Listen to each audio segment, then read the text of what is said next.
Ciao Daniele, sono Olivia Tripiciano per Hotcorn e inizio col chiederti, prima di questo documentario, che ruolo hanno avuto Fela Kuti e la sua musica nella tua vita? Allora, io sono venuto a vivere a Roma nel 1984, avevo 16 anni e fu l'anno del concerto di Fela Kuti. Non si parlava d'altro, diciamo, nella città, perché Fela Kuti portò una carica, diciamo, eversiva quasi, un desiderio di cambiare il mondo straordinario, per cui nell'ambito dei movimenti che io frequentavo, e all'epoca ero ambientalista, diciamo, nel movimento ambientalista, Fela Kuti era un mito. Io però non sono mai stato un estimatore, un cultore, ecco, di Fela Kuti, piuttosto un estimatore. E quando 3 anni fa, qui alla Festa di Roma, ho incontrato Renata Di Leone, che è moglie di Michele Avantario, un ragazzo morto molti anni fa, ma che aveva tentato tutta la vita di fare un film su Fela Kuti, e lei mi ha raccontato il fatto che Michele Avantario avesse dei repertori importanti su Fela Kuti, e ho cominciato a guardare questi repertori e mi sono reso conto che gli anni 80 sono anni sottovalutati.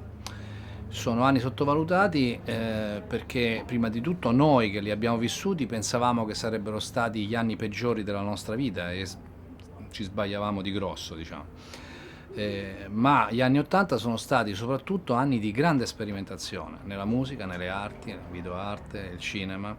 Per cui alla fine il racconto di Michele, che è un giovane cineasta romano che va in Africa per conoscere la vita quotidiana di Fela Kuti, diventa un racconto di formazione che secondo me è universale, a prescindere persino dall'importanza straordinaria che ha Fela Kuti. E questo materiale, diciamo, di cui sei entrato in possesso, il materiale di Michele, come lo hai gestito? Allora, io ho guardato questi materiali, ho letto i testi che ha scritto Michele. Michele aveva scritto una sceneggiatura intitolata Black President, dalla quale voleva fare un film, che è appunto il film che non è mai riuscito a fare, e il film infatti è diventato la storia di Michele che non riesce a fare questo film, cioè quindi un fallimento apparentemente catastrofico, in realtà un fallimento straordinario, perché attraverso questo fallimento noi raccontiamo l'utopia, l'utopia del cinema, l'idea che attraverso il cinema puoi comprendere il mondo, no? E allo stesso tempo però Michele ha scritto anche degli appunti sulla sua vita e sulla sua esperienza in relazione a Fela Kuti, diciamo una sorta di diario, e questo diario è diventato la struttura del racconto, per cui cominciamo a raccontare la vicenda di Michele fin da quando è nato, da quando è nato a quando è morto. Ecco, questo è il percorso.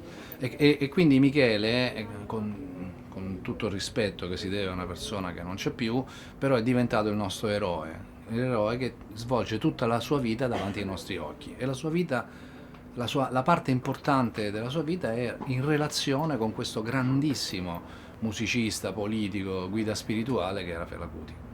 Senti, per narrarlo hai scelto una delle voci più riconoscibili e più belle del nostro cinema, quella di Claudio Santamaria, che è anche un grande appassionato di musica. Com'è stato l'incontro con lui? Come avete lavorato?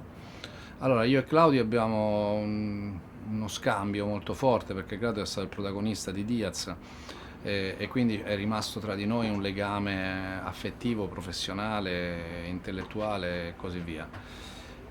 Quando ho pensato di fare questo film ho subito mandato a lui un montaggio di questi materiali, e Claudio si è subito innamorato della figura di Michele, si è sentito in qualche modo dentro la vicenda di Michele, e secondo me appunto la voce di Batman però ridotta in qualche modo a un sussurro interiore che è quello di Michele, insieme fanno un racconto molto emozionante. A me mi ha emozionato subito le prime prove che lui mi ha mandato, che ha fatto da solo a casa, mi hanno molto emozionato, per cui abbiamo deciso di fare il film insieme.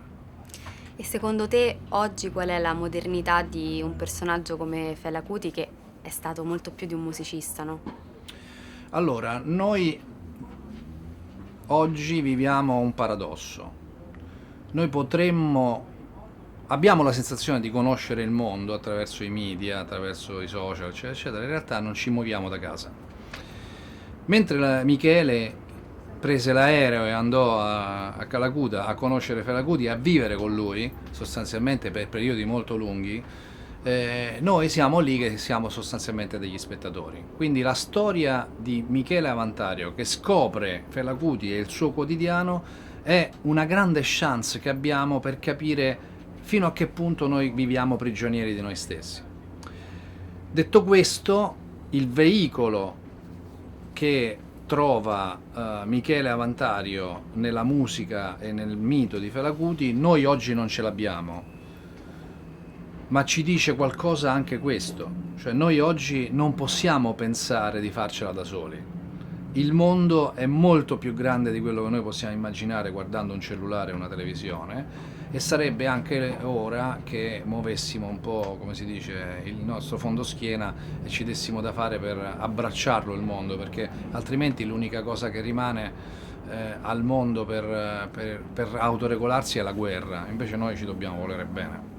Secondo te un'esperienza così immersiva come quella che ha vissuto Michele oggi potrebbe esistere? Cioè immergersi completamente in un personaggio, nel suo contesto? Allora, Michele è stato molto coraggioso e ha messo a disposizione, diciamo, della sua grande passione tutto se stesso, compresa la propria fragilità. Se noi accettiamo la nostra fragilità, la nostra figura guida la troviamo. Non è necessario, come posso dire, aspettare che venga un uomo che cada dallo spazio o il figlio di un dio. Noi dobbiamo essere sicuri di noi stessi e anche sicuri del fatto che il mondo è più grande di noi e quindi vale la pena conoscerlo. Solo se capiamo questo riusciamo a uscire fuori da noi stessi. Per cui la nostra figura guida potrebbe essere anche un cane, non è necessario che sia un grande artista. La cosa importante è che siamo consapevoli della nostra piccolezza e del fatto che noi stiamo rinunciando a vivere. Grazie, grazie mille. Grazie a te.